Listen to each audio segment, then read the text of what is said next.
અહીંયા ફરિયામાં જન્મ્યા એટલે આપણને એમ થાય કે આપણું એક ફરી આપણું એક ગર્વ છે. લક્ષ્ય થોડું ઓછું હતું, અમેરિકા જવાનું હતું એટલે, પણ છતાં એક દેશભક્તિ સંઘના લીધે વધારે હતી. પૈસા તો કમાઈશું આખી જિંદગી, પરંતુ જે અહીંયા શીખીને ગયેલા એ બધું દબાઈ ગયું. પછી તો સામાજિક પ્રવૃત્તિ કરવી, ઓર્ગેનાઇઝેશનમાં જોઈન થવું.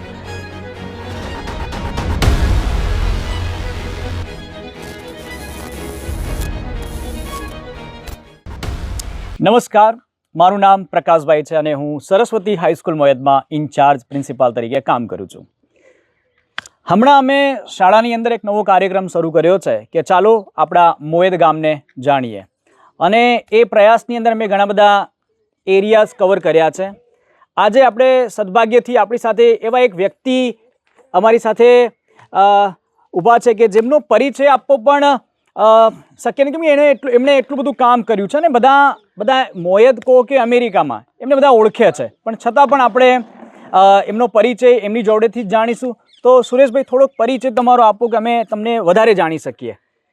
પરિચયમાં તો એવું છે કે અહીંયા ફરિયામાં જન્મ્યા એટલે આપણને એમ થાય કે આપણું એક ફરી આપણું એક ગર્વ છે. ઓકે. તો અહીંયા જન્મ્યા અને પછી જ્યારે જન્મ થયો ત્યારે તો કંઈ ખબર ન હોય, પરંતુ જ્યારે ફરિયાનો વિકાસ થયો ત્યારે આપણે જાણતા થયા. તો મારું નામ છે સુરેશ પ્રભુદાસ પટેલ અને સરસ્વતી હાઈસ્કૂલમાં ભણ્યા.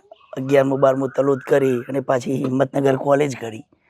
પરંતુ એ વખતે આપણને એવું ખબર નથી કે આપણે 12મા પછી કયા સ્ટેપ ઉપર જઈશું. તો ભણવાનું લક્ષ્ય થોડું ઓછું હતું, અમેરિકા જવાનું હતું એટલે, પણ છતાં એક દેશભક્તિ સંઘના લીધે વધારે હતી.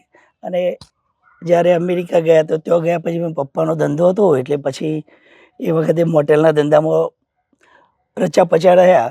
10-12 વર્ષ જેટલું મોટેલના ધંધામાં રહ્યા પછી એવું થયું કે પૈસા તો કમાઈશું આખી જિંદગી, પરંતુ જે અહીંયા શીખીને ગયેલા એ બધું દબાઈ ગયું હતું. તો પછી તો સામાજિક પ્રવૃત્તિ કરવી, ઓર્ગેનાઇઝેશનમાં જોઈન થવું, તો એ બધું કર્યું. તો પછી મિત્રોનો પણ એટલો સહકાર મળી રહેતો હતો. તો પછી કોરોના પછી એવું વિચાર્યું કે નહીં, હું એટલું એ વખતે શ્રી કૃષ્ણ પ્રણામી સંપ્રદાયનો મિશિગનનો પ્રેસિડન્ટ હતો. પછી મને એમ થયું કે ધર્મ એટલું કામ નહીં કરે, એમ સંસ્કારોને આ બધું જોઈએ. તો પછી એના લીધે અમે એક ભારતીય સમાજ ઓફ વેસ્ટ મિશિગન નામની સંસ્થા બનાવી અને આપણે જે 75મો ઇન્ડિપેન્ડન્ટ ડે ઉજવ્યા એ વખતથી અમે શરૂઆત કરી. તો પછી એમાં પણ પછી મને પ્રેસિડન્ટ તરીકેની જવાબદારી મળી. હું પ્રેસિડન્ટનો લાયક નથી, હું એવું કહું એટલા માટે કે હું એક કામ કરવાવાળો વ્યક્તિ છું. હું ખુરશીમાં બેસવાવાળો વ્યક્તિ નથી. મને બધું ઇમ્પ્લિમેન્ટ કરવાનું, એનું ફોકસ કરવાનું વધારે પસંદ આવે. તો પછી જેમ જેમ લોકો એમ કે સહકાર મળતો રહ્યો, તો પછી સહકારના આધારે ચેમ્બર ઓફ કોમર્સમાં પણ હું ડિરેક્ટર બન્યો.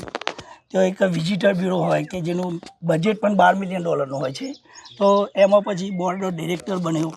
તો પછી ધીમે ધીમે એમ થયું કે હવે મારે ધર્મ, સમાજ અને બિઝનેસ આ ત્રણેય લેવલે આપણામાં ભગવાને આપ્યું છે તો આપણે કરીએ. તો એ રીતે હું વધારે એક્ટિવ રહ્યો. પરંતુ જ્યારે દેશની વાત આવે એટલે પેલું બધું આપણને સાઈડમાં મૂકી જાય, એમ થાય કે નહીં મેરા ભારત મહાન એમ. એટલે આ રીતે સામાજિક પ્રવૃત્તિઓ અહીંથી સંસ્કારોમાં મળી એટલે તો કરતા રહ્યા અને પરિવારનો સપોર્ટ કાયમ માટે રહ્યો. તો સુરેશભાઈના પરિચયથી આપણે એટલું જરૂર સમજી શક્યા છે કે સુરેશભાઈ એટલે કોણ. તો સુરેશભાઈ એટલે એકદમ સિમ્પલ વ્યક્તિત્વ ધરાવતા વ્યક્તિ અને જેમનું થિંકિંગ બહુ હાઈ છે. પહેલી વસ્તુ આપણે જાણીએ તો સુરેશભાઈ એટલે દેશભક્તિ માણસ. એમણે બાળપણથી જ RSSની અંદર જોડાઈને દેશભક્તિના કાર્ય શરૂ કર્યા અને દેશ માટે શું કરી શકીએ. પણ પરિસ્થિતિવશ એમના જે ફાધર હતા એમને યુએસમાં બિઝનેસ હોવાથી US ગયા, પણ ત્યાં પણ જઈને ભલે રહ્યા યુએસમાં, પણ આપણે એમને જોઈ શકીએ હજી પણ એમના અંદર દેશ પ્રેમ એટલો જ છે. અને મને તો લાગે છે કે એનાથી એ વધ્યો છે, કેમ કે હવે કંઈક કરવા માગે છે. પહેલાં એમને ઘણું બધું કરવું હતું પણ નહોતા કરી શકતા, પણ હવે એ ઘણું બધું કરી શકે છે.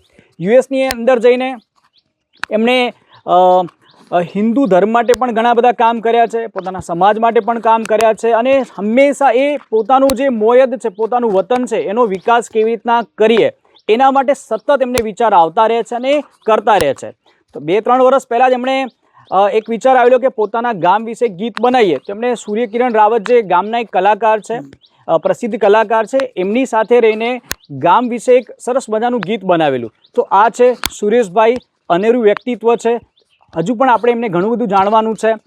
ચાલો તો હવે બીજી વાત કરીશું. ધન્યવાદ.